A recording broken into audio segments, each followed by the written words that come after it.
Le ponemos grabar y ahora admitirlos a todos.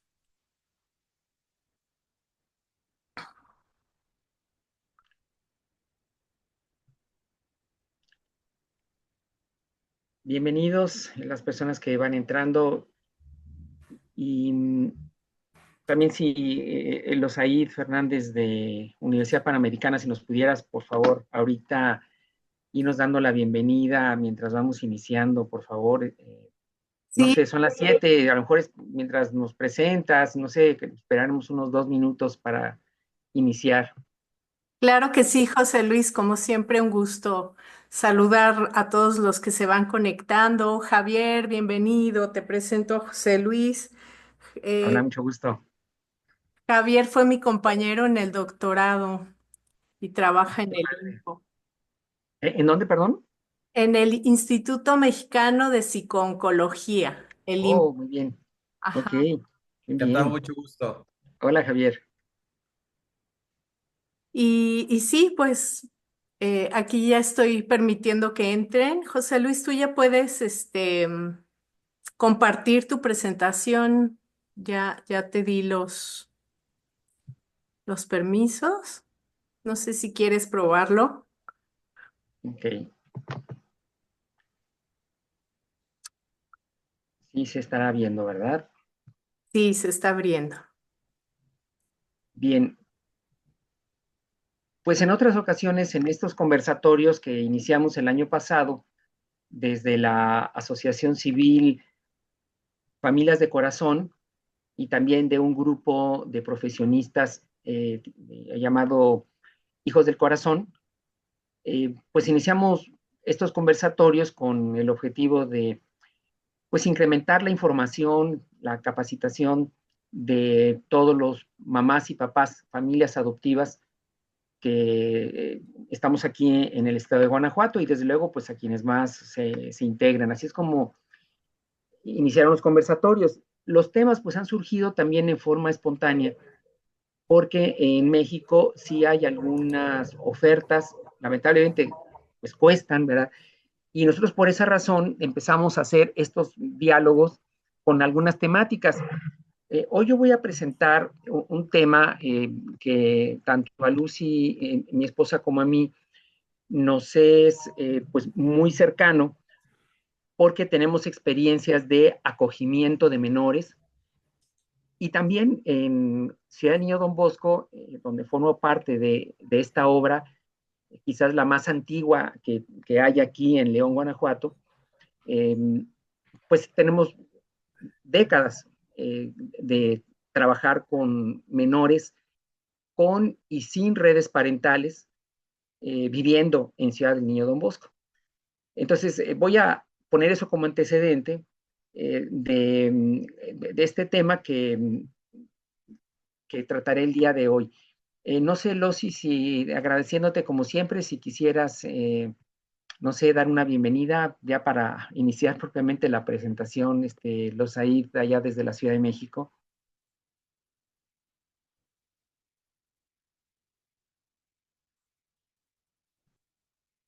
Sí, escuchas los ahí. Sí, perdón, bienvenidos. Bienvenidos a todos. Es un gusto irlos conociendo poco a poco, saber todos los motivos y todas las motivaciones que los une, porque está muy interesante también lo que quieren lograr eh, a nivel de leyes, legislativo, y pues ha sido cada uno de estos conversatorios, creo yo, muy adecuado a todo lo que ustedes, su experiencia y lo que van compartiendo como grupo. Muchas gracias. Les doy la bienvenida. Ya se está grabando. Después lo subimos también a YouTube si después quieren echarle otro ojito. Y pues ya podemos empezar. Muy bien. Yo voy a ir permitiendo la entrada a los que van solicitando. Pues gracias y ojalá también haya participaciones y preguntas. Bueno, yo voy a compartir algo que presenté al Consejo Estatal del DIF aquí en Guanajuato, precisamente a propósito del incremento de menores institucionalizados que se acercan a la mayoría de edad. Eh, un menor institucionalizado son aquellos que viven bajo custodia de, en el caso de Guanajuato, de la Procuraduría Estatal de Protección de Niños, Niñas y Adolescentes, y en el caso del resto del país, menos Coahuila, que también tiene el mismo modelo que Guanajuato, de los DIF, de los Desarrollos Integrales de la Familia. Este, como les comento, lo presenté como consejero del DIF porque veía que el número incrementaba. Yo voy a presentar aquellos menores que después de los años, pues ya tienen nula probabilidad de ser adoptados y se acercan, aunque parece muy lejano, a los 18 años, a la mayoría de edad, y no teniendo probabilidad de ser adoptados, pues tienen que resistir en el confinamiento porque la Ley General de Niños, Niñas y Adolescentes en México, pues prohíbe que tengan contacto, digamos, con personas, instituciones, etcétera, que no participen en la custodia del menor. Esta ley, que en Guanajuato ingresamos una iniciativa ya nosotros como asociación civil para que se flexibilice en el caso de los adolescentes y se les pueda preparar para la llamada vida independiente, que eso es lo que vamos a tratar el día de hoy. Entonces, para entendernos, vida independiente es el periodo en el cual los menores deben egresar de una casa, hogar, orfanato, centro de asistencia social y deben salir al mundo exterior. Y ahorita comentaremos, de acuerdo a una estadística que he tenido, como ya decía, tanto por Ciudad Niño Don Bosco como por el conocimiento de muchos menores adolescentes, de cuáles han sido las rutas que han tomado, ¿no?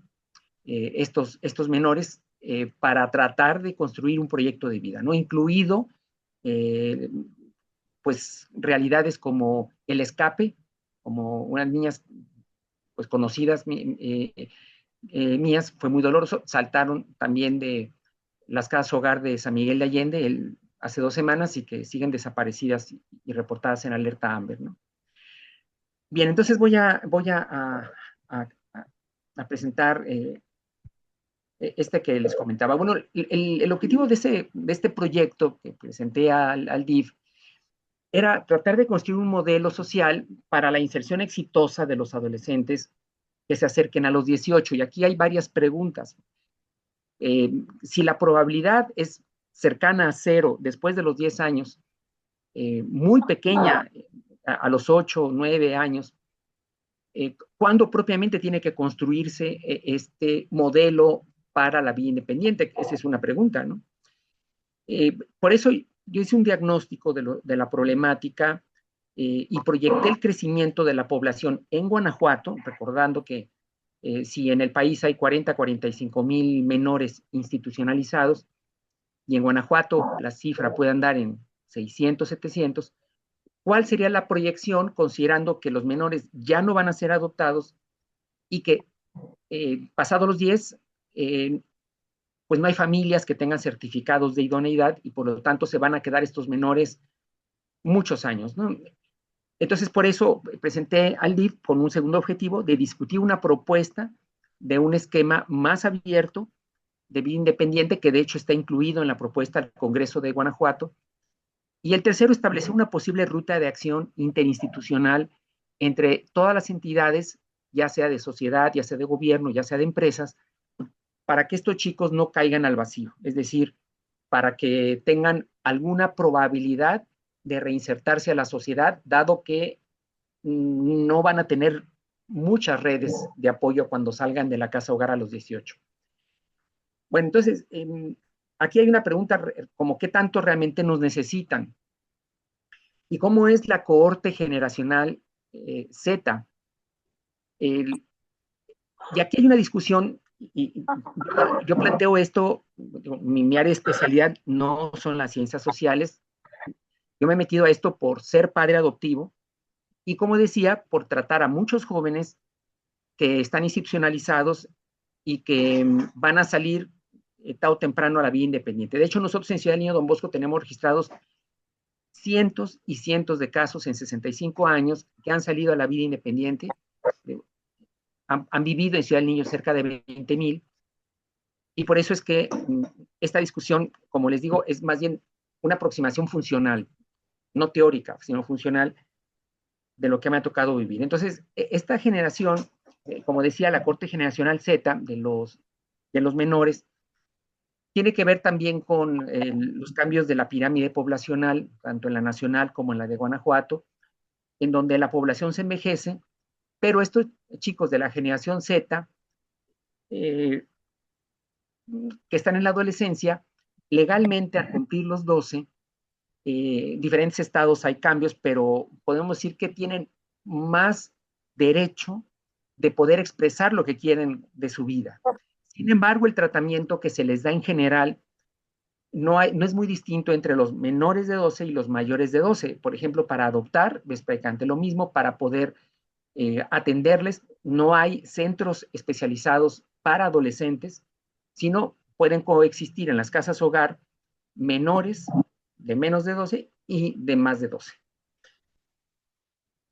Esta estadística que hice hace poco, la presenté, como dije, al Consejo del DIF estatal hace 2 años, fue como ir desglosando desde la estadística nacional cuál es el porcentaje de la población de niños, niñas y adolescentes que están en orfandad o en vulnerabilidad, hasta llegar a una cifra que ustedes ven allí en color verde, que es aproximadamente para ese entonces la cantidad de menores que están en resguardo, en condiciones que, como saben, por un lado, pueden estar liberados jurídicamente para ser adoptados o pueden estar sin esa liberación y solamente resguardados en tanto se define la situación jurídica, porque el Estado, como sabemos, rescata a esos menores de condiciones de abandono, de violencia, etcétera, ¿no? Entonces, yo traté de sacar, basado en la estadística, en lo que está en color amarillo, cuál es la población que realmente sería susceptible de ser adoptada.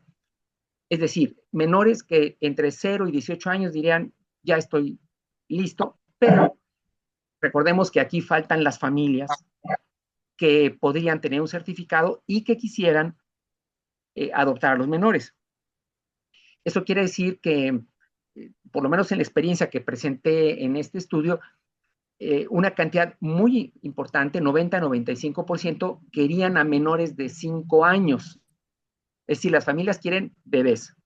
Pero en tanto, los menores están en resguardo, como aquí lo vemos en este dato, los que son mayores de 10 años susceptibles de adopción realmente entran a un universo de alrededor de 193. Desde luego, como digo, estos datos estarán actualizando, pero en el estudio yo lo que hice fue tratar de proyectar, si no se facilitara en la ley, cómo se incrementaría este número. Ahora, aquí hay una reflexión importante. ¿Por qué la ley es tan estricta? Pues se ha hecho desde el 2017 y 2019 con la idea a nivel nacional de proteger más a los menores, su derecho a tener una familia, pero también de que se proteja su integridad. Por eso, en el caso de los adolescentes, a diferencia de otros países donde los modelos son muy flexibles y muy abiertos, en México todavía es muy rígido. Bueno, entonces, esta estimación me llevó a obtener algunos datos y proyectar la población, y perdón, aquí mi deformación intelectual es que pues me dediqué siempre a modelación matemática, y entonces hice pues una proyección muy sencilla, ¿no? En caso de que las cosas siguieran igual, es decir, familias que quieren a bebés y menores que se hacen cada vez más viejos, vamos a ponerlo así, que son ya adolescentes, ¿qué pasaría con el incremento en el caso de nuestra ciudad de León, incluyendo el rezago, es decir, aquellos que ya entran a la adolescencia en orfanatos y que además se suman a los que ya están? ¿Cuál sería aproximadamente la tasa de crecimiento considerando los cambios en la pirámide poblacional de la generación Z? Y entonces empecé a ver que pues había un rezago, y que iba a llegar un momento en el cual las casas hogar de pronto se empezaban a llenar de adolescentes. No sé si está claro que casas hogar que típicamente han tenido menores de 10, de pronto empiezan sus menores a hacerse adolescentes. Bien, entonces, ¿cuáles son los posibles rasgos del problema? Ya decía que la probabilidad de adopción a más de 12 es muy, muy pequeña o inexistente, y además que la dinámica del adolescente es muy complicada y no siempre se tienen entornos propicios ni profesionales para el acompañamiento. Generalmente los equipos de psicólogos, de trabajadores sociales, de cuidadores, están enfocados a menores de 10 y cuando coexisten las realidades de menores y mayores de 12 o de 10, esta situación se complica porque son características muy distintas en las casas hogar. Un adolescente, por ejemplo, necesita espacios abiertos, necesita salir, tiene necesidades, en el caso de que esté en escuela o aprenda un oficio. Eh, bueno, nosotros tenemos una hija adoptiva adolescente que llegó a los 11, que tiene ahora 14, y vemos que es una realidad muy distinta, ¿no? Bien, entonces, aquí puse otro aspecto. Eh, las familias biológicas no siempre están dispuestas a un regreso adecuado para el joven. Es decir, las familias de origen no siempre, imagínense, si no lo hicieron cuando fueron tomados por el Estado, menos lo van a querer hacer muchos años después, cuando ya son adolescentes y tocan las puertas de la familia de origen a los 18. Ahora, es alta la probabilidad de que el joven que no ha sido formado para la independencia o para la toma de decisiones, porque, como insistía, la ley confina generalmente a los menores. Entonces es difícil que tengan madrinas, padrinos, tutores académicos, reuniones con jóvenes de su edad, participación en grupos juveniles. Es muy difícil que esto exista en las casas hogar por el modelo de confinamiento que tiene la Ley General de Niños, Niñas y Adolescentes. Entonces ese entorno, yo me animo a decirlo, no es el adecuado para el desarrollo pleno de un adolescente, hasta en las dimensiones físicas de los orfanatos, que son muy pequeños. Por ejemplo, Ciudad del Niño Don Bosco tiene 11 hectáreas, es una hacienda en donde vivieron 1,700 menores escapando de la Segunda Guerra Mundial. Es un espacio histórico inmenso que tiene alberca, auditorios, ese es el espacio para los adolescentes, pero las casas generalmente son muy pequeñas, los orfanatos, para menores, no para adolescentes. Es decir, el resumen es que el entorno no facilita la construcción del proyecto de vida para los adolescentes institucionalizados. Y por lo tanto nos faltan mentores, tutores formadores o redes de padrinos académicos empresariales para menores institucionalizados. No es lo mismo alguien que vive en una casa hogar a alguien que tiene una familia de origen biológica. Son muy distintos estas realidades. Bueno, entonces, ¿cuáles serían los desafíos, como digo, de este proyecto que le presenté en ese entonces al DIF estatal? Que seguramente el reto, partiendo de que aceptamos que la desinstitucionalización es la mejor estrategia para restituir los derechos, es medir el avance de este proceso. Es decir, si nosotros atendemos a esta regla que pues es muy conocida en el ambiente, por lo menos de nosotros, de los consejos de protección de la niñez, de que el rezago de un menor institucionalizado comparado con uno que vive en una red de familia de origen sólida es casi de una tercera parte a lo largo de un año. Es decir, que su rezago puede estar entre 2 o 3 meses con respecto a los 12. Y eso se nota en una estadística muy contundente en cuanto a la baja escolaridad que tienen los menores que están confinados en las casas hogar. O sea, me refiero a los adolescentes. Entonces, un desafío sería cómo eliminar los cuellos de botella que hay para reducir tiempos de proceso. Otro que puse aquí es que se facilite el acompañamiento en proceso e información para facilitar que los solicitantes, aunque hay muy pocos de adolescentes, puedan incrementar la probabilidad de que un adolescente pueda ser eh, adoptado. Pongo un ejemplo, hay muchas películas y videos, pero en algunas se ha mostrado el modelo europeo y el modelo americano, claro, son sociedades muy abiertas, en donde los adolescentes tienen una alta interacción con personas de fuera, facilitando la salida precisamente. que no existe en México. Entonces, en esto de los desafíos, aquí anoto que se incrementa el número de niños, niñas y adolescentes que se acercan a la mayoría de edad, así como el promedio de edad de menores institucionalizados y que sigue aumentando. Esta realidad es que ellos también están en conductas de riesgo y que, pues aunque la ley los protege para que estén lejos, la realidad es que tarde o temprano van a salir a esta vida. Lo tenemos con nuestros hijos biológicos y sabemos que es así. En un antro, en la secundaria, en la misma calle, están expuestos a los riesgos. El problema es que el menor en orfandad, cuando sale, tiene mucho menor conocimiento de esa realidad, cuando tiene que salir a la calle a los 18 años. Entonces, esos son los desafíos, en mi opinión. Entonces, nosotros en Ciudad del Niño Don Bosco, en la Fundación Pro Niño Leonés, aquí en León, y sacando aquí algunos datos que comento, pues es que estas historias tan antiguas de menores institucionalizados, es que el tránsito del orfanato o del CAS a la reinserción social siempre se dio exitosamente a través de los modelos abiertos. Porque, por ejemplo, si el niño Don Bosco para adolescentes entre 12 y 18, o inclusive los mayores de vida independiente, de más de 18, no tienen rejas, digamos. No hay, a diferencia de los orfanatos tradicionales, aquí son modelos físicamente abiertos. Hemos atendido, como decía, 22,000 menores y tenemos mucha experiencia en los procesos de acogimiento. Nos basamos en el sistema preventivo de San Juan Bosco, que se ha aprobado en todo el mundo. Los salesianos en todo el mundo tienen cerca de 200 orfanatos y que están especializados en este periodo de, decía, de 10 a 22, porque también, como decía, los chicos saliendo a vida independiente permanecen aquí.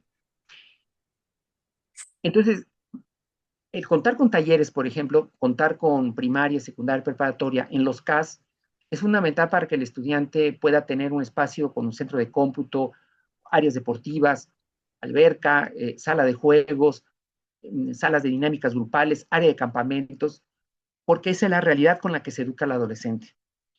Esa es la experiencia que nosotros tenemos. La definición de vida independiente a la que queremos preparar tiene que ver mucho con el perfil del egreso deseado. Y por eso la vida independiente nos dice que las personas que pudieran tener algún tipo de deficiencia se convierten en sujetos de pleno derecho para llevar sus proyectos de vida. Eso es lo ideal. Pero si es cierta esta estadística que se afirma en la literatura de que nuestros hijos adoptivos pasaron muchos años institucionalizados, tienen un rezago que aunque físicamente tengan 18, es probable que tengan 15 o 16 años. Los institucionalizados obviamente tienen también ese rezago. Es decir, uno podría decirse, pues es fácil que salgan a los 18, si no pueden regresar a su red de origen, pero son chicos y chicas de 15 y 16 años, mentalmente, psicológicamente, académicamente. Entonces, una vida independiente significaría que pudieran tomar decisiones acerca de sus propias vidas. Nosotros recibimos en acogimiento casi un año, acogimiento residencial en la casa, a una chica egresada de 9 años de confinamiento en casa hogar y lo vivimos a diario en el término de la preparatoria y en el ingreso a la universidad y no están preparados. No es fácil el que puedan tomar estas decisiones o que participen totalmente en sus comunidades de trabajo, sociales, familiares, que vivan con dignidad y que tengan un respaldo apropiado para mantener el empleo. Imagínense cuando uno de nuestros hijos sale a los 18 a la universidad o a otra ciudad y tenemos dudas cuando son hijos biológicos que vienen de redes sólidas, cuánto más un menor que vivió siempre en casa hogar. Eso es el desafío de la vida independiente. Entonces, ¿cuáles serían las posibles alternativas para los menores institucionalizados en mi experiencia? Bueno, uno que se formen redes de apoyo, nada más que, ojo, eso no lo permite la ley general de niños, niñas y adolescentes. La propuesta al Congreso de Guanajuato es que faciliten para los adolescentes solamente y que inclusive se permita la figura de orfanatos de adolescentes, especializados en adolescentes, que no existen, solamente hay dos en Guanajuato, Ciudad del Niño Don Bosco y otro en Irapuato. Estas redes de apoyo que incluiría padrinos, académicos y empresariales, y también familias de acogida. La familia de acogida es una familia temporal, pero esto requiere un enorme trabajo interinstitucional de empresas, de gobierno, de las casas hogar, para formar un ecosistema basado en estas figuras de padrinos académicos y empresariales. ¿En qué me baso? En la experiencia de 65 años de Ciudad del Niño Don Bosco y de los orfanatos de los salesianos en el mundo, porque son modelos abiertos. Ahora, el segundo sería cómo integrar a casa y familias de acogida para jóvenes con infraestructura educativa, académica y laboral, en donde puedas formar un ecosistema con CAS especializados, donde están todas estas capacidades que acabo de comentar. Los adolescentes que siempre han vivido ya sea en vulnerabilidad o sin redes parentales, es decir, en orfandad, en Ciudad del Niño, siempre dejaron un testimonio de que la infraestructura, no solamente espiritual, formativa, académica de nuestras escuelas, sino la infraestructura para adolescente basada en deporte, en computación, en biblioteca, etcétera, fueron un factor importante para su vida plena como adolescentes en el orfanato. Y el tercero, la creación de instituciones nuevas que pudieran invertir en construcción, equipamiento, etcétera, que estén plenamente dedicadas a adolescentes. O sea, estamos hablando, como vimos ahorita, de un número importante de 200, 250 menores, más los que se acumulen en los años siguientes, porque no van a ser adoptados. Ojalá fueran, pero la probabilidad es que no, los números dicen que no. Y esto incrementara la construcción de un proyecto de vida cuanto más se acerquen a los 18. Si bien es cierto que en México la adolescencia legalmente es de más de 12, hay legislaciones en los estados que hablan de que después de los 13 pueden ser definitiva su decisión basado en un testigo social, en una evidencia de que sean adoptados o no, que los cambien de orfanato o no, o que sean adoptados con esta familia o no. Eso es algo muy interesante. Es decir, que se escuche su voz para las decisiones que se van a tomar. Aunque sabemos, como educadores, que la adolescencia para el proyecto de vida se va construyendo y no es igual que en el proceso legal. Por lo tanto, esta etapa de desarrollo son procesos de cambio con una perspectiva temporal que no está tan definida en un mes, en un semestre, pero sabemos que se va dando plenamente alrededor de los 15 años. Entonces, ¿qué faltaría? Y con eso ya voy a ir terminando en este periodo.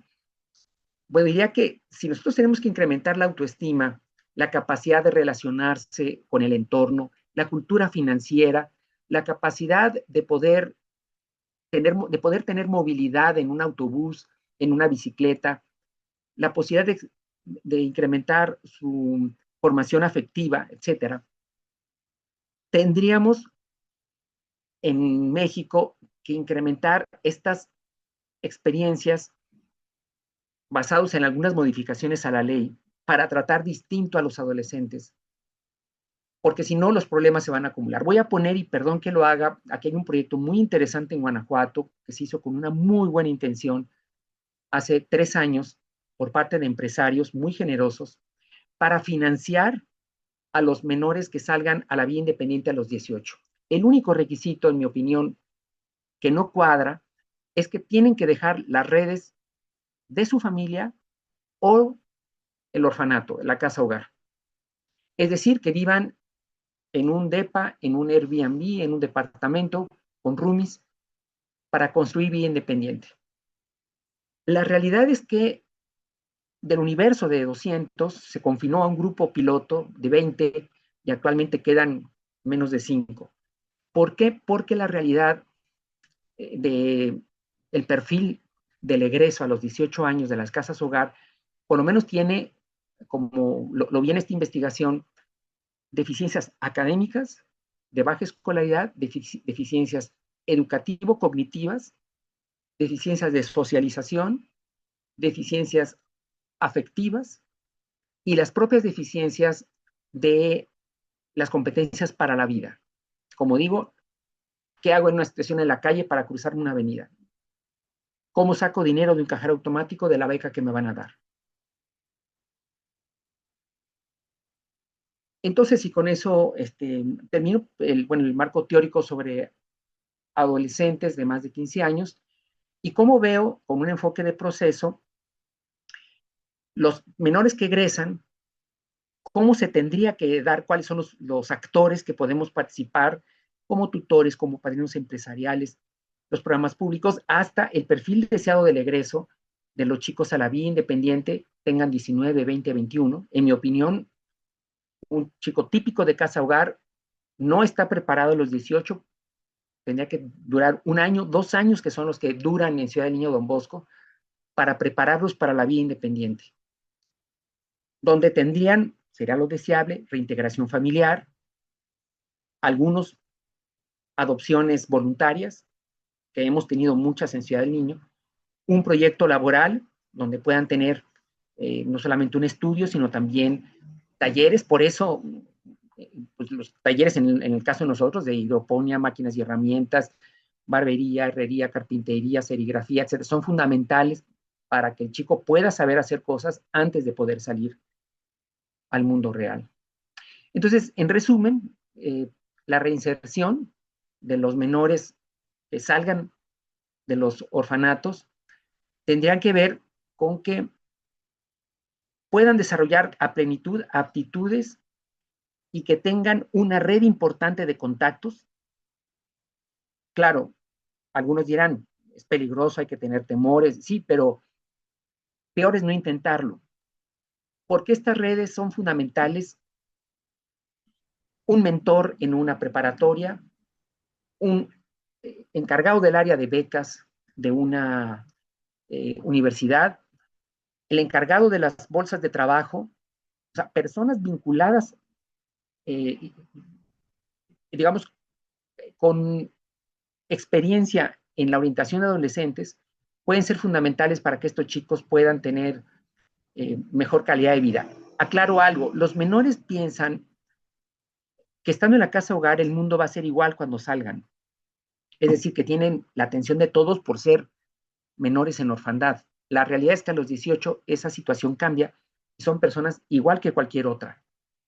Y es muy duro, es muy crudo cuando un menor cruza ese umbral y aunque platique que estuvo en la casa hogar, pues cualquier gente dice, pues sí, pero esta es la vida real.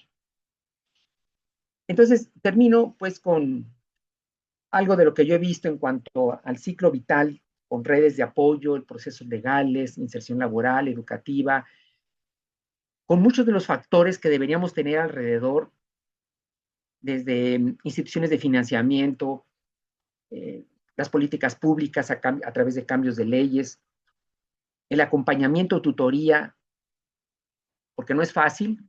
Hay un porcentaje alto que salen no solamente con situaciones psiquiátricas, sino también psicológicas, ansiedad, depresión.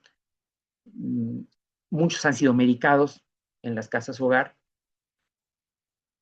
Y es la complejidad de todas las redes que deberíamos incrementar, porque o uno, regresan a la inserción con familiares, o dos, tienen un proyecto de red con familia de acogimiento, tres, aunque sea muy pequeño, sería una adopción cercana a los 18 años, o el que permanezcan en un CAS, como es el Ciudad del Niño Don Bosco, para adolescentes con edades mayores de 18. Esas son las alternativas que hay para los menores.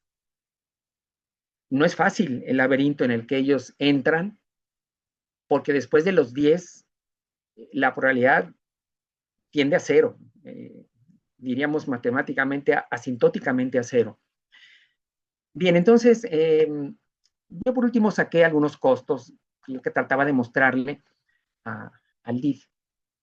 Eh, Hace un enorme esfuerzo, las casas hogar, hacemos un enorme esfuerzo. Sabemos lo que significa nosotros como familia haber tenido a una egresada de una casa hogar viviendo con nosotros. Me refiero a los pagos de universidad, de preparatoria, de todo lo que se le da a un hijo biológico. Pero el acercamiento a los costos son importantes porque no es tan difícil que se tengan en México orfanatos especializados en adolescentes.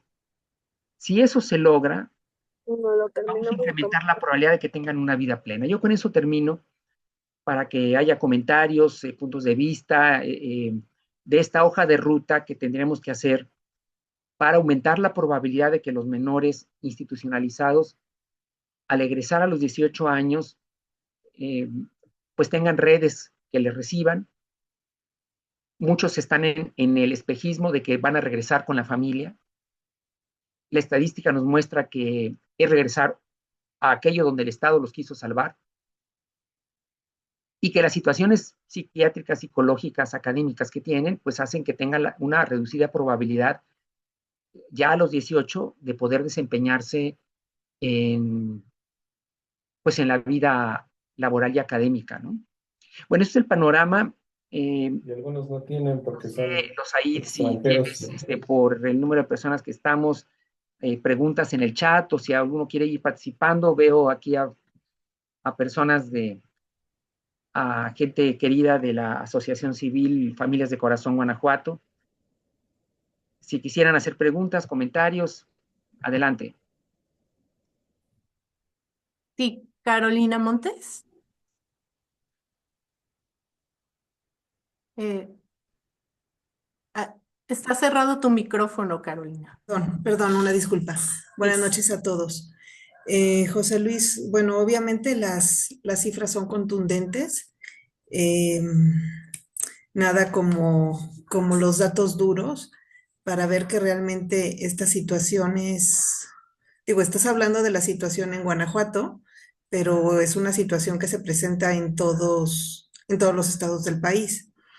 Yo tengo una pregunta y después otro comentario. Cuando tú hiciste esta presentación al DIF, ¿qué te dijeron? ¿Cuál fue la respuesta del DIF? Me gustaría que nos lo compartieras. Bueno, no hubo mayor interés, lamentablemente. En esas épocas, hace 2 años y fracción, se había optado por, nos lo presentaron a los consejeros de DIF estatal, se había optado por el modelo de la fundación empresarial eh, para poder atender a los jóvenes. Lamentablemente, y yo lo expresé en el consejo, veía que el modelo iba a ser muy difícil de esta fundación porque les pedía a los menores, como ya les dije, no poder regresar con su familia de origen, no estar en una casa o familia y tampoco seguir permaneciendo en la casa hogar. Es decir, tenían que salir a un DEPA. Las becas pues eran muy atractivas para los chicos, 8, 10, 12 mil pesos, pero además tenían que mantener su trabajo, mantener el estudio y al mismo tiempo mantenerse en la experiencia diferente de vivir en un DEPA. Entonces, cuando yo presenté este proyecto diciéndoles que, pues, ¿por qué no mejor especializábamos a más orfanatos o casas hogar en adolescentes? Pues la decisión ya estaba tomada y se apostó por este modelo. Pero la realidad nos ha mostrado con el paso de los años que la tasa de los 200 que quedó el grupo piloto 20 y los pocos que quedan, que estos chicos deberían ser supermanes, de verdad. Ni un hijo biológico con todo el soporte puede trabajar, estudiar y que lo mandemos a un DEPA independiente. No se puede. Es muy difícil. Claro, hay quien pudiera, pero la estadística nos muestra que no es posible. Nosotros, de hecho, lo vivimos, como les digo, con la experiencia con 2 chicas egresadas de casas hogar, y es muy difícil. Y nosotros en Ciudad Niño Don Bosco, aquí está una de las compañeras de directora de internados de Ciudad Niño Don Bosco, Carlita, pues ese proceso de vida independiente, pues llevamos décadas trabajándolo y no es sencillo, no es sencillo. Las casas de vida independiente están dentro de la hacienda de Santa Rosa y ahí los vamos soltando poco a poco. Y esa sería la primera, adelante. Y la otra, Caro. Digo, era la pregunta y mi comentario es con lo que yo he hablado con papás por adopción de hijos adolescentes. La verdad, mi percepción, digo, yo admiro mucho lo que hace la ciudad de Niño Don Bosco y lo que hacen todas las casas hogar y todos los albergues y las personas que trabajan en ellos. Pero yo sí soy una convencida de que la solución no está en la institucionalización, está en las familias y está en la sociedad. Claro que vamos muy lentos en ese aspecto. Por bueno que sea el modelo, por muchos recursos que haya, nada sustituye la vida en familia, que es donde se desarrollan realmente todas las habilidades y donde justamente estas carencias y estos rezagos educativos, cognitivos, emocionales, sociales, pues son provocados dentro de la institución justamente por esa falta de atención individual que da una familia. Entonces, como todas las minorías, mientras la sociedad civil no le entremos, pues no va a haber solución, aunque de verdad que este modelo probado de los salesianos, pues claro que es mucho mejor que nada y que dejarlos solos, ¿no? Pero sí o sí, la sociedad civil tenemos que entrarle. Básicamente eso es lo que yo quiero comentar, pero pues aquí yo veo papás que han adoptado niños más grandes y ellos tendrán una perspectiva seguramente mucho más valiosa que la mía. Muchas gracias, solo quería comentar eso. Sí, gracias. Solamente quería comentar que agotado este camino, decidí hacerlo por medio del Congreso y trabajar con las 4 fuerzas políticas que están en el Congreso. El proyecto se pasó a a la Comisión de Justicia, se va a discutir en el Pleno en el mes de febrero y uno de los componentes es flexibilizar los procesos de adopción de adolescentes, por lo que acabas de decir, Carolina, porque realmente somos las familias adoptivas o en acogimiento las que podemos, eh, pues, crearles un ambiente adecuado a los adolescentes, porque, insisto, después de los 10, no hay familias con certificado en México que quieran adoptar adolescentes, es una cantidad muy pequeña. Entonces la probabilidad para el chico es cero. Por eso, en mi opinión, el camino ahora es la ley para que se flexibilicen y el otro que se reconozca que debe haber orfanatos especializados en esto. Muy bien, no sé si quisiera alguien hacer algún comentario, algunas preguntas, aportaciones. Jessica Vega, no sé si gustes eh, hablar directamente, abrir tu micrófono y hacer la pregunta. Sí, hola, buenas noches. ¿Cómo están? Gracias, José Luis. Sí, me parece que es exactamente muy complejo. Coincido con Carolina que esta situación es como todo un reto, ¿no? Por lo menos para México y en particular para Guanajuato. Y por eso esto que comentas ahorita me responde un poco, que es el tema de si este tema se puede proponer al Congreso, que sería como un momento muy adecuado para hacerlo ahorita que inicia, ¿no? Este gobierno. Y y pues bueno, nada más era eso. La pregunta ya la respondiste. Gracias, José Luis. Hay un comentario de Juanita Galaviz, también de la Asociación Civil Familias de Corazón, muy bueno, es cierto. La encuesta refleja que pocos adolescentes institucionalizados quieren ser adoptados. Eso también es importante, ¿eh? No crean que todos dicen yo me quiero ir con una familia.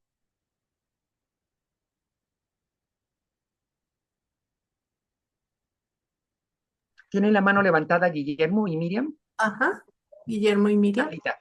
Ujú.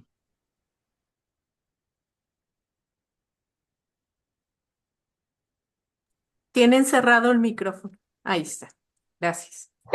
Ahí me escuchan. Hola, Hola, ¿qué tal? ¿Sí me escuchan? Sí, sí, se ¿Sí me escucha bien, escuchan? Guillermo.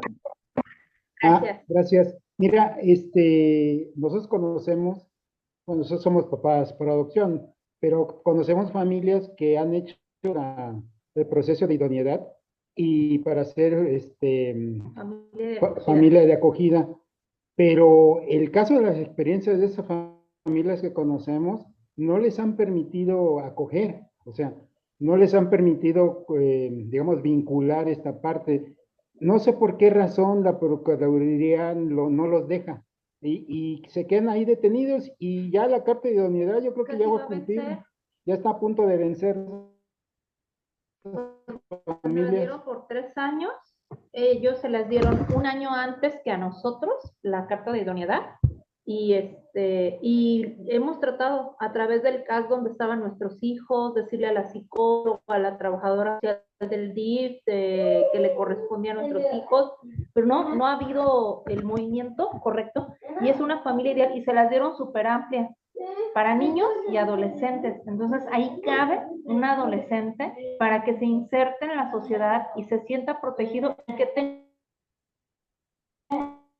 una familia a dónde volver el día.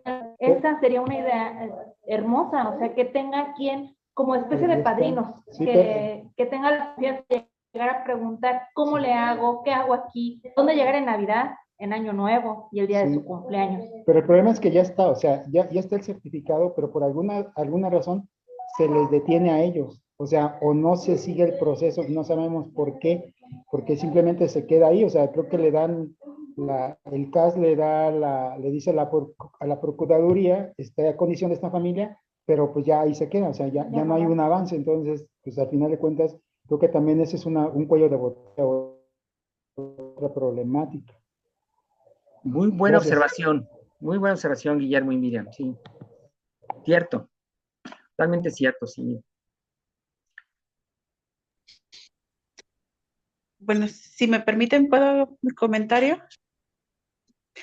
Bueno, aquí dando continuidad a lo que José Luis nos está compartiendo, y pues siempre le agradezco mucho, pues que él siempre ha tenido como el interés en estos temas, y de acuerdo a lo que comentan, pues todos los que estamos presentes, yo creo que también es partir desde que la Ley General de Niños, Niñas y Adolescentes, pues quienes la realizaron, pues ellos no tenían, yo creo que ni la menor idea de la que amerita la atención directa con estos chicos de los que ahora estamos hablando, estos adolescentes, estas niñas, niños, adolescentes. Entonces yo creo que desde ahí nuestra ley no está tan adecuada. Y hablando en específico de Guanajuato, pues como ya platicaba José Luis, los modelos que nos han presentado son de una realidad que no es la de Guanajuato. Tan es así que, bueno, ya nos exponía José Luis los números de cuántos son, y sin embargo todavía a la fecha, desde el año 2011, que hubo un conteo muy general, si por ahí después que les podamos compartir, José Luis, el documento que Gaudencio Rodríguez, estando en apoyo con la Procuraduría de Derechos Humanos, hicieron un conteo de saber quiénes son y en dónde están. Pero a la fecha, los números son los más reales o los que nos presenta José Luis, porque se los aseguro que cuando nos presentan los números la Procuraduría, claro que no nos dicen que son muy pocos y que son muchas las adopciones, ¿no? Cuando hemos tenido la oportunidad de estar presente en nuestros eventos. Entonces, nos es muy, tal vez familiar hablar de todo esto. Sin embargo, hay personas en instituciones o colegas que al conocer los casos que ya hablaban de manera, pues ya muy cercana y a lo mejor hasta ya no legal, ¿verdad? Porque a veces nos enteramos de casos o de situaciones muy en específico que en la ley no cabe, ¿verdad? Es a lo que me refiero, o sea que como en la ley no viene que puedan tener una red de apoyo o no es lo que no es, como dicen, lo que no está prohibido está permitido. Sin embargo, sabemos que la Procuraduría dice, no, pues no puede tener redes de apoyo. Y estoy de acuerdo con lo que dice Carolina, que el último medio tiene que ser la institucionalización. Y no estoy en contra, están muy a favor. Sin embargo, nuestra realidad es que se sigue habiendo la necesidad de, porque sigue habiendo niños, niñas, adolescentes en condiciones de estar en una institución. Entonces, al estar ahí, pasan años.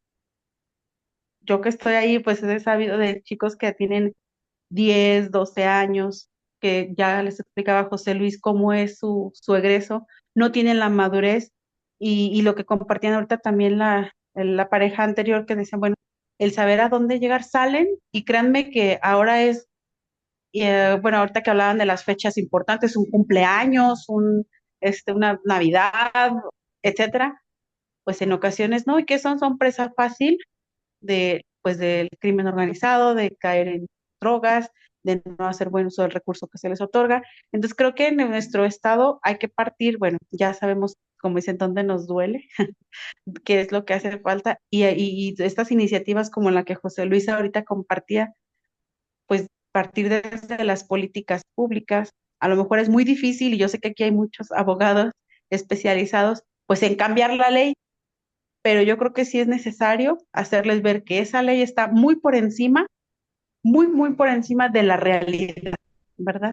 Y por ahí lo que compartían también es que hay muchos adolescentes que no quieren ser adoptados, pues es muy complicado, uno que está con ellos, que los conoce, pues pierden la credibilidad, pues primero de las instituciones, de quienes son sus tutores, porque han pasado, imagínense, por 3, 4, 5, hasta más tutores legales o procuradores o procuradoras, psicólogas, y que todos le han prometido que posiblemente va a haber una familia. Y así han pasado años. Entonces llegan a los 12 años, 13, cuando están en descubrir qué es quiero, a dónde voy, quién soy, pues todavía es más complicado y claro que pierden a lo mejor, dicen, pues ¿para qué? Mejor no quiero una adopción, no porque no la quieran, sino porque realmente, pues, insisto, no perdemos la credibilidad porque así se les ha prometido y también sumándole que, insisto, aunque ya se fortaleció aquí en Guanajuato el equipo de atención multidisciplinaria para los procesos de adopción, sigue siendo insuficiente, no el proceso de adopción, sino antes, ¿no? El equipo que está para determinar y que estén susceptibles de adopción. Ese es otro tema, ¿no? Entonces, imagínense si se llevan 10 años y de los 10 años duraron 5 años en su proceso para que pudiera, como anteriormente lo llamábamos, liberarlos, ¿no? Para que estuvieran susceptibles, y otros 5, pues ya, imagínense, ya más de 10 años. Y esto es lo que hace complicado el que ellos, no es de que pierdan, de verdad, yo tengo chicos que acaba de egresar ahora en diciembre, cumplió 18 años y él seguía con la misma ilusión de tener una familia. A lo mejor les digo lo que no que no quieran, o como mencionaban, también hay algunos que son hermanos o familia, y es complicado, ¿no? Entonces, y no es de la misma interés, desafortunadamente, ¿verdad?, de los equipos multidisciplinarios de atención de estos niños o niñas o adolescentes, en esos adolescentes porque pues ya no van una vez al mes, no hay como hacia ellos no van y los visitan, pues ellos no ven como el interés de que quieran tener, pues fuera de qué va a ser de ellos, pues les da angustia, y ya les comentaba José Luis, ¿no? Estos modelos que no son nada apegados a la realidad.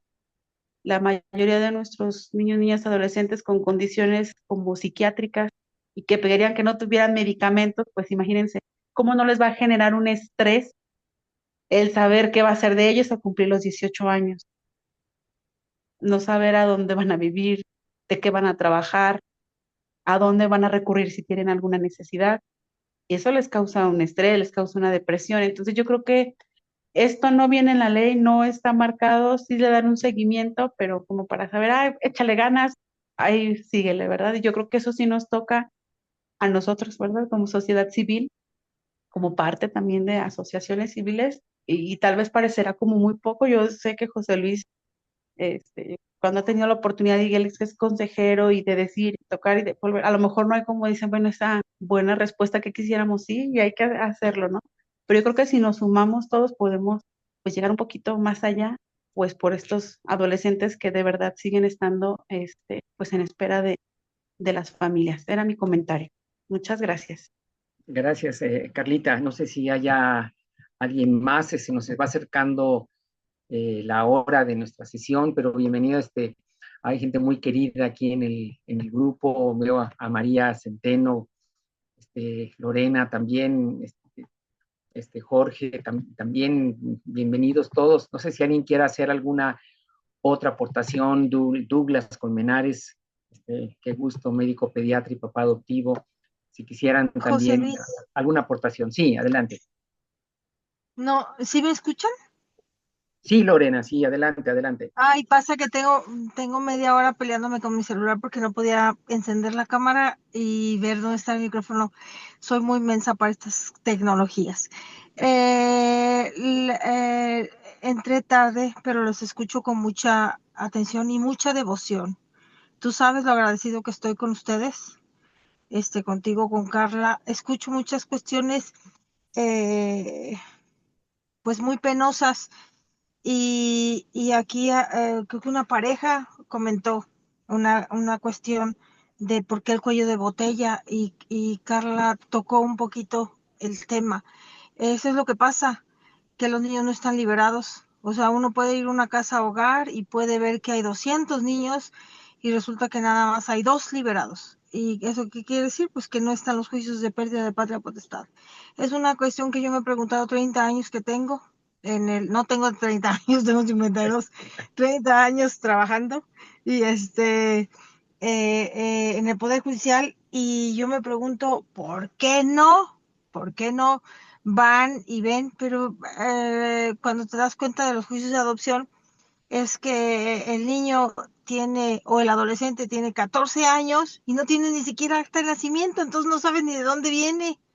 Y tiene 10 años. Entonces ese niño pudo haberse ido a los 4 años perfectamente bien, pasando un mes, como dice la ley, un mes del abandono y tramítale el juicio de pérdida de patria potestad. Yo lo que he podido identificar, seguramente debe de haber muchísimos problemas, pero lo que yo he podido identificar entre uno de los más importantes es que la gente del DIF cambia. La gente del DIF, pues entra, no toda, pero la mayoría, sobre todo en los municipios, entra conforme entra el presidente municipal y los cambian. Entonces creo que la persona que se está empapando, que se está sensibilizando con los asuntos, pues tómala. Cuando sale otro presidente, llega gente nueva y no se alcanza a hacer eso. Me parece que agarran las chambas sin saber, sin estar preparados, y ahí se quedan lamentablemente los niños. Y entre más grandes, pues más detalles, pues. Eso es lo que yo quería decir. Hay muchas cosas, es un tema, ay, pues bien amplio, bien, y con mucho tabú y con mucha problemática, pero bueno, pues aquí estoy para servirles. Gracias, Lorena. También el punto de vista de cómo lo ven ustedes en el Poder Judicial y tú como mamá adoptiva también.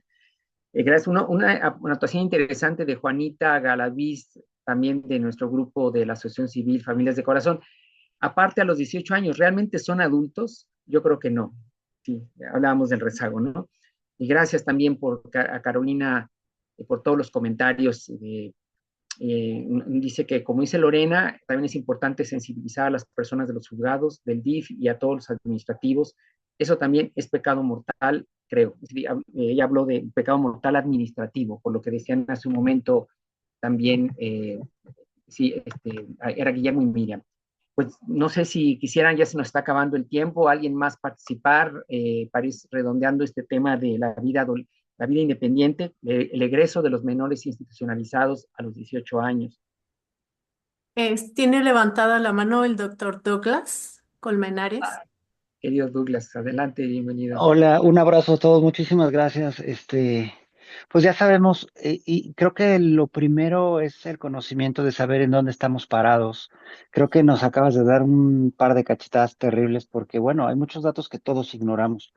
Y así como nosotros que tenemos nuestros derechos y que tenemos lo que tenemos todo, pues estudiado, desconocemos, pues una de las cosas importantes es que el niño institucionalizado no lo sabe, no lo tiene, y creo que en lo que se arreglan las cosas, una situación importante pudiera ser fomentar algún sábado de cada mes o algo parecido, algunas pláticas con estos muchachos y decirles, entre decir, mira, cómo se toma un transporte público, cómo se compra una tienda, cómo se trabaja, de qué radican las cosas, pues también hacerles saber que tienen derecho, porque ellos no saben que tienen derecho. Y ahorita Lore y anteriormente Caro y todos han dicho, bueno, ¿sabes qué? Es que los juicios no están hechos. ¿Por qué no están hechos? Pues porque ¿quién los va a promover? El niño ni siquiera sabe que tiene derechos o que puede acceder a ellos. Entonces, creo que estamos todavía en pañales y sería muy conveniente tratar de plasmar esta idea y que estos datos que estamos empezando a conocer se difundan un poquito más, pero sobre todo que ellos sepan lo que necesitamos que sepan, la malicia que tengamos que querramos que ellos vayan a tener cuando salgan afuera de su institución, ¿no? Les agradezco muchísimo, de corazón les mando un saludo. Gracias, querido Douglas, amigo pediatra y también de nuestra asociación civil.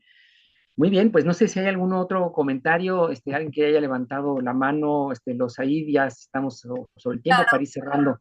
Ajá. Carolina Monse. Perdón, nada más la última. Esto que comenta Douglas, yo entendería, José Luis, que para estas acciones tú te refieres en el modelo a los padrinos, ¿no?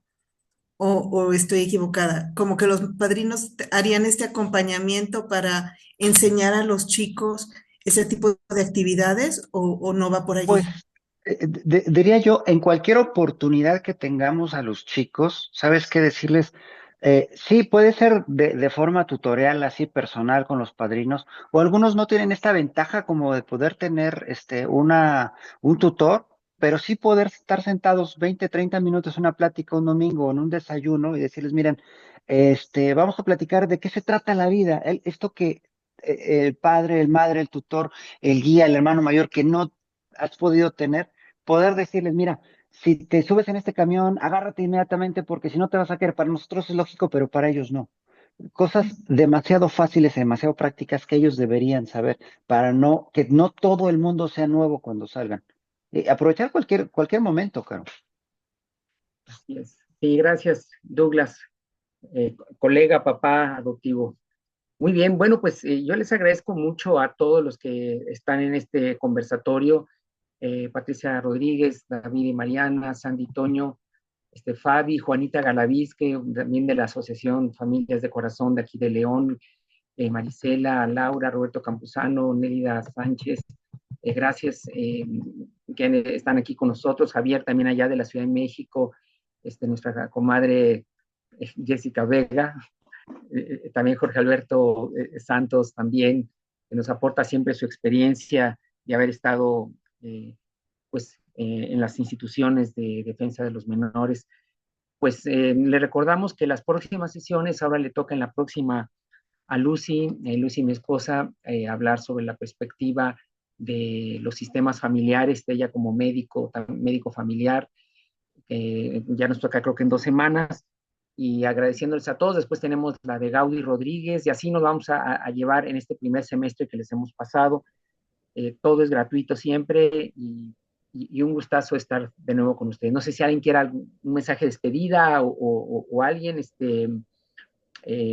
alguien quiera despedir. David y Mariana están despidiendo, Sandy y Toño también. Gracias, José Luis. Gracias. Gracias, María Centeno. Un abrazo. Gracias, José Luis. Apoyo a Douglas con el proyecto de apoyo a los chavos y me apunto con mucho gusto. Hacemos un calendario y buscamos de qué manera podemos apoyar. Y gracias, querida María, también de Familias de Corazón. Jessica, ¿querías hablar algo, despedir algo, Jessica? Nada más muy sencillo, que me da gusto que cada vez seamos más. Esa es una muy buena noticia, porque eso habla de la necesidad que tenemos todos de trabajar este tema y de que los adolescentes particularmente puedan tener mejores opciones. Muy bien, gracias Jessy, también que tú tienes hijas adolescentes, igual que nosotros, hijas adoptivas. Gracias Marisela por el comentario, y nos veremos entonces, no sé si despides los ahí de la Universidad Panamericana, allá en la Ciudad de México, que eres nuestra anfitriona en esta sala virtual de los conversatorios, y también saludos de parte de Ciudad del Niño Don Bosco. No sé si quieras despedir, ¿estás ahí, Losaid? Y aquí, muchas gracias a todos, que descansen y nos vemos primero Dios de aquí a 15 días. Gracias. Gracias, buenas noches a todos. Buenas noches. Hasta luego. Hasta luego. Hasta luego.